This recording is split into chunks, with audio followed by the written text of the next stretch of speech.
Hello, everybody, and welcome to the next episode of the Rational Trader Podcast.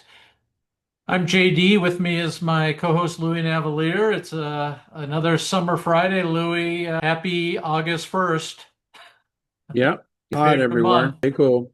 Well, stay cool, but boy, are prescient. I don't know if you mean to the tea leaves or I do see some crystal behind you. Is there a crystal ball as well? No, that's a mirror. Light picture. Well, you said you hated the month of August, and here we are.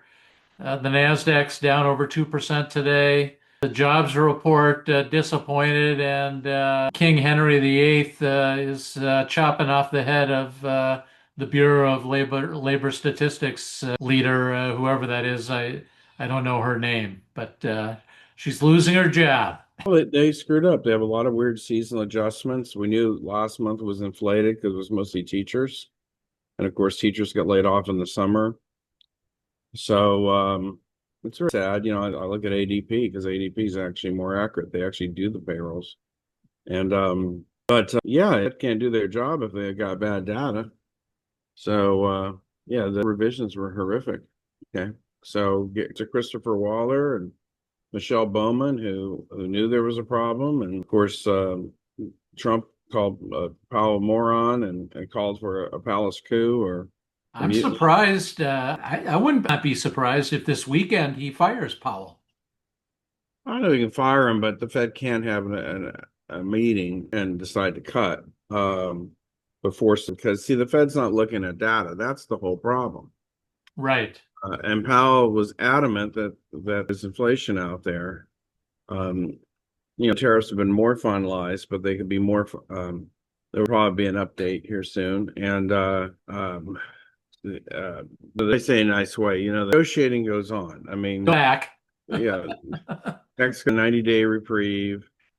Um, we got Orange and Carp had a reprieve from Brazil, but Trump's still going at it with Lula Silva over the Bolsonaro prosecution. Of course, Silva was in jail himself, so that's kind of normal in Brazil. They were surprised with Switzerland. They thought they were at 31. They just found out they're at 39. So they're a little miffed, and I'm sure they're calling. But we have more certainty now, and with falling rates, so this will trigger a stock rally. It's just we got to let the sit out of the way first. You know, it's being a contrarian because you could see so many people lining up, including yourself, right? I mean, the expectation of August being a difficult month. I mean, I tell you how many times I heard that narrative to the point Yeah. where I was like, I need to be on the other side of this. Well, when I did my growth investor letter, that's large cap stocks. Since the flash crash in 2015, in August of 15, four of the last nine August were up for us. So okay. I got in my letters, I was up, I think 2.6%, and then the S&P was down, I don't know, just a tad. So we're exhibiting relative strength still, but a lot of that's earnings related. So yeah, a very narrow market, and unfortunately, because of what happened with all these earnings, I mean, Magnificent Seven's still in charge. Yeah, that's so true. And boy, we saw that the other day with Facebook and Microsoft. Really, You can both. throw Apple on it because Apple had better than expected results. And there's more stocks in the Magnificent Seven. There's Netflix, there's Plantair, there's a lot of them. But yeah, Micro's been on fire. We'll see. Louis, my is gonna think I'm a genius here. I manage her very 401k for her, and at the it was the third week of June. I put 100% into a fading VIX ETF, the SVXY, and that was up I think 7.5% in the month of July. So she had a really nice July, and I sold it yesterday. And Hmm. I'm looking now, and the VIX is up 28% today. Oh, well. So I, Well, I got out of the way of that steam train. just has to work a bit longer. Yeah, She's good. She's I know. It helps. now what I didn't do, and I was going to do, is that the second I got out of the fading volatility, I was going to be long volatility, and I had some time actually to deploy that trade, and bam, it happened. Yes, If VIX gets low, something's going to happen. and we go below 15 this week, and now then periods, especially 2 years ago, where we had below 13 VIX for a fair number of days. I'm talking weeks. So it worked like that all of the time, but boy, it this week. Yep. What do you make of small caps? The reserve met this week, and I'd take a couple days here to away from the name calling, and I'm guilty of it. I think Jay Powell is an idiot. I think he's the most inept Federal Reserve chairman we've ever had. But all of that aside, I thought the was informative because A, they really are not idiots, okay? And B, it pays to what the Federal Reserve is saying. And if you parse the statement and after the future, the word that comes to mind is stagflation, Louis, and a little you get worried again, Louis. You got to make me happy. Well, the Fed has not talked about all the deflation we're importing from China. That's why the PPI has been so well behaved. I'm disappointed they don't talk about lower energy prices, helping with the overall inflation trend and boosting GDP growth. They did acknowledge all the trade distortions, and they said even though the economy accelerated in the second quarter, due to the trade distortions, we're actually slowing down. So that was an interesting conclusion, but just stop ignoring the obvious. I mean, it's all rent and housing. That's it. And Yes. and you strip that out, and we're well within the Fed's target range. And I just think, the bigger the board, the lower the IQ, and the smart board. The people you put on it, the more muddled you're going to get. And Chairman Powell is very embarrassed. Christopher Waller went on Bloomberg for 30 minutes before the meeting and explained why they got a cut because of the labor market. Yeah. So I'm sure you remember the Bay of Pigs, Louis, and that was such an interesting decision by the Kennedy administration. But it was also a good example of what you're talking about with a room full of geniuses. I mean, people. Yeah. The concept of group think and to the Federal Reserve, because one of the things Powell, I think, would hang his hat on is this idea of consensus. And all he did over the last several years by trying to build all of that consensus is to create groupthink where everybody was afraid to point out to Powell that he didn't know what he was doing. Yeah, heard about it. But it's over now. He's humiliated. Obviously, the person that runs the Bureau of Labor Statistics has been humiliated and terminated. And we're all going to be talking about this. And so let's just deal with the aftermath. Now, the futures suggesting that the odds of a rate cut in September have gone way up on this jobs report. But one thing Powell always talks about is the unemployment rate, and that's still relatively healthy. I mean, he could still go into some other things. All the job gains are in healthcare. So if you have a degree in computer science, it's actually hard to get a job now. Is that right? Even with all of the AI stuff? Well, techs are laying people off. Well, okay.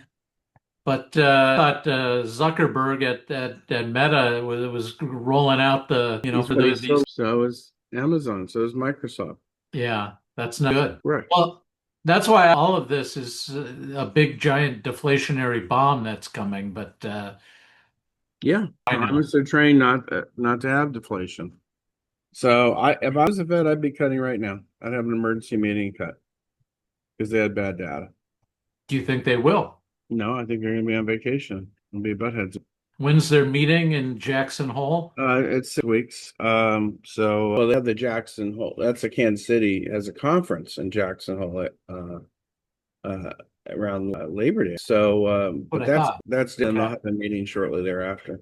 Yeah, this is mid-September, I believe, or They'll have a good time in Jacksonville. It's a gorgeous place, and it's just great.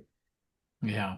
Well, prior to the narrative changing here at the end of this week, you and I were talking about, to me, I think it's a wonderful thing, the market being non-correlated and every stock out for itself, and the focus being on earnings. Can you highlight some of the names, companies that you follow, or maybe recommend for folks that reported earnings this week that had huge bounces? I know one in particular was FTAI, the aviation Yeah, that a week ago. yeah.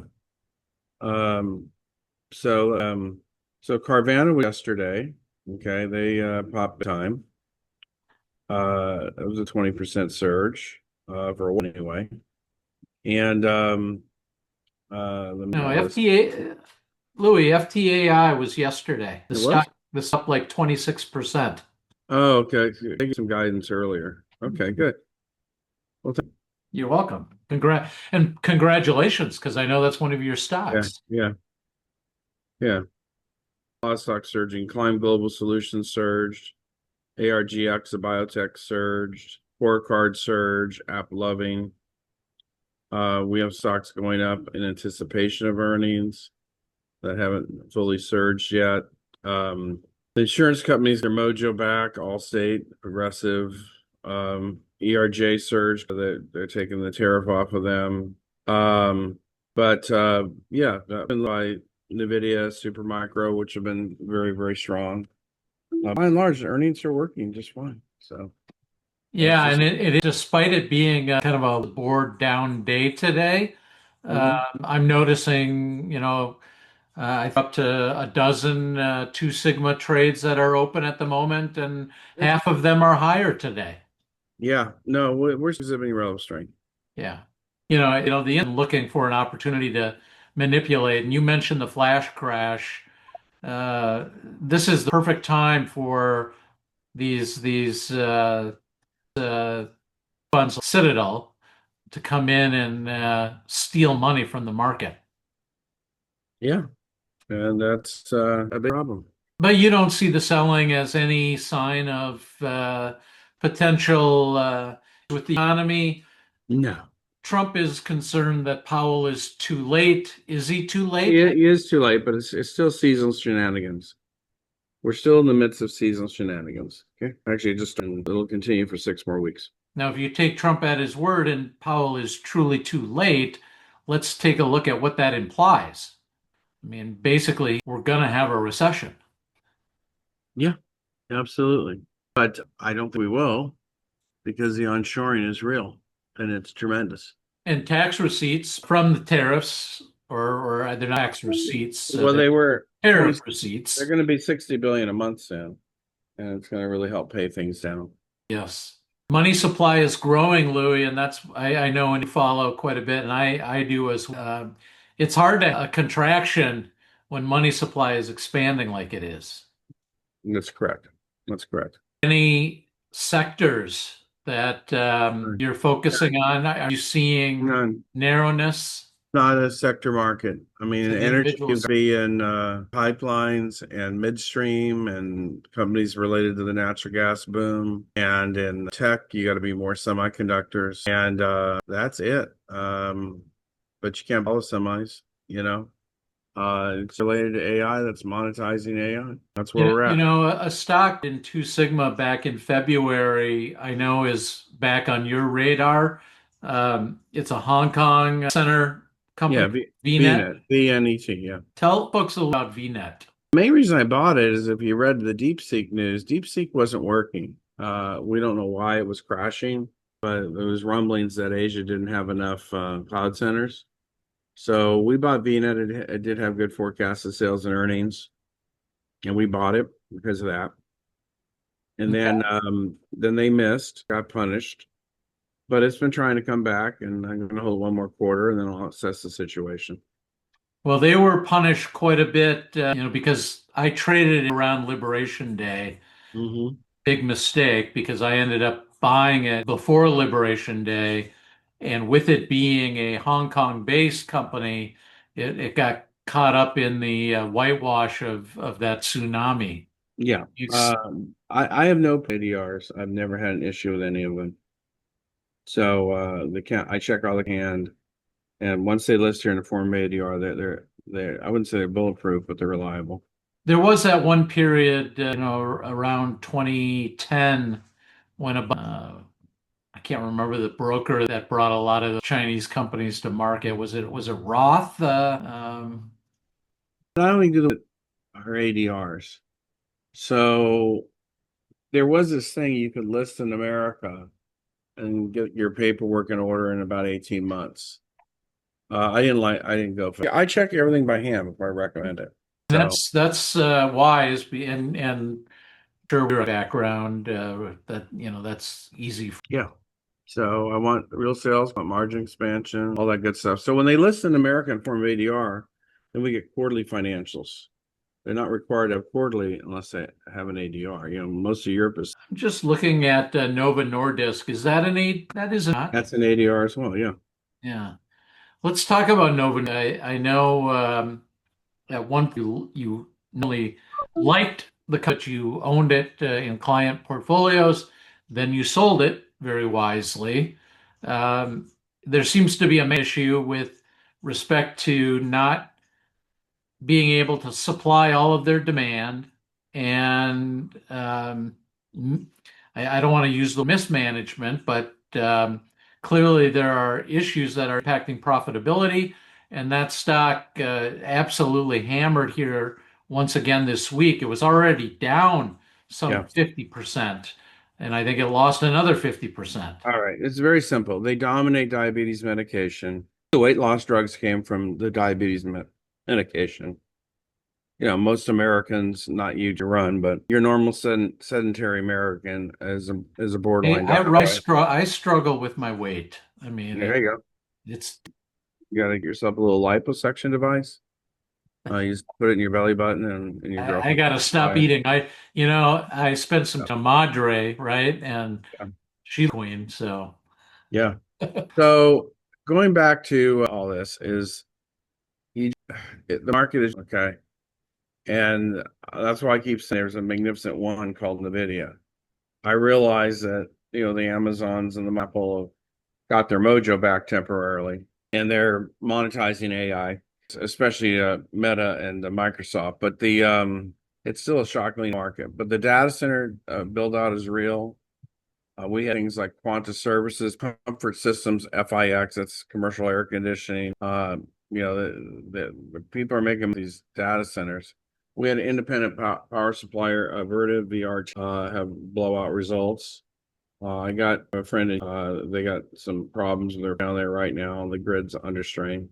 They make more money with it. Louis, the month of June and July, both really strong for small caps, and in particular the micro caps. Because they were Some of being the added best to the Russell performing stocks. indices. They're being out of the Russell indices, and Russell will have another realignment in November, but the announcements will start in October. So we'll have a nice 6-week stretch there where the small caps get strong, and that's a good time to do the realignment because November is a seasonally very strong month for small mid caps. It's interesting, despite the outperformance for small caps. I, you know what, I need to that up until this past week. Russell was outperforming, but because of the selling at the end of the month, the Russell actually lagged both the S&P and the Nasdaq in the month of July. But year to date, the Russell 2000 is still down over 3% year to date. Well, let me give you some numbers here. My small cap is up 18.4 through the first 7 months. My mid cap is up 17.68. My Wow. large cap is up 18.37. Wow. But my fundamental A portfolio is up 26.94.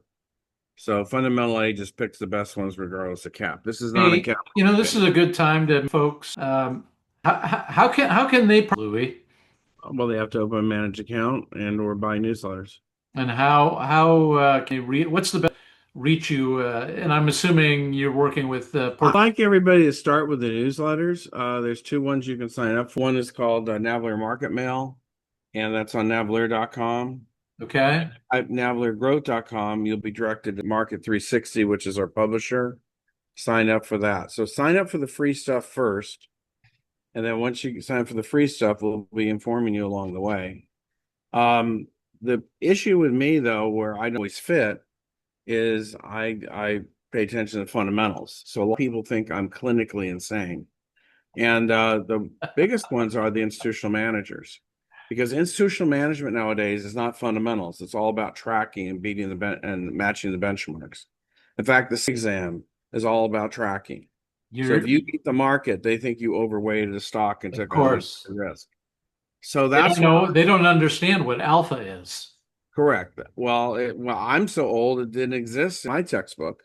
So beta explained everything, and then I found a paperback from Professor Sharp at Stanford, and I set out the document alpha exists. I'm still doing it to this day with my stock grader, but the lawyers run the platforms at the main firms. Okay, Yes. and their goal is reliability, and if they force the managers all to be trackers, they don't have liability. Hmm. So somebody like me, even though I'm just a $1 billion family office, my E&O insurance is $30,000 a month. Oh my goodness. So if I, management is fairly serious, and I'm legally prohibited in the contract from things that don't make money.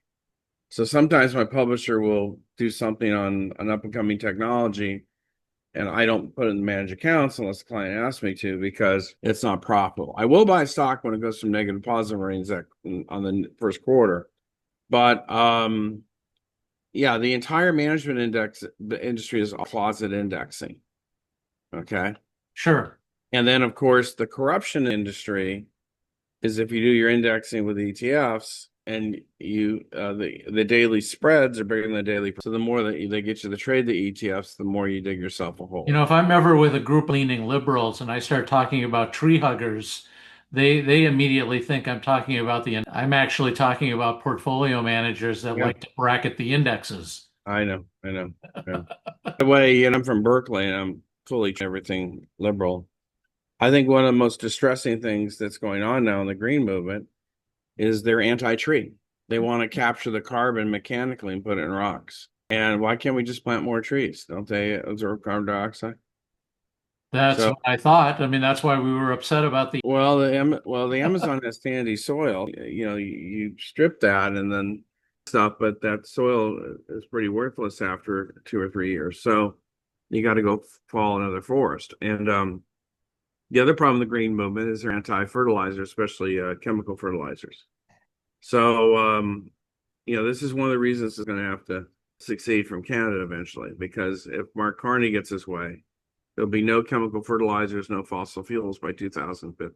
Yeah, yeah, yeah. It's such a head scratcher. And folks get so twisted about their own, I guess, beliefs that they start leaving facts and reality behind them.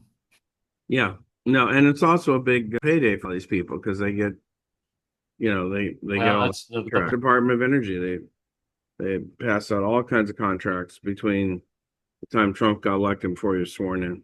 Yeah, I used to see a lot of the folks parade around, regional brokerage firms, contracts in hand, and they want to go raise a whole bunch of money from Well, unsuspecting. remember, I got fired when I was a 5-star and top 1% on a large cap fund. The head of the fund company was coming out to visit us. I thought he wanted to do a promo because our numbers were good, and he fired us on the spot. And he gave my fund to the Rockefeller family, which is a huge ESG manager. Mm. And we kind of screwed things up for him because we over 800 million out of that fund.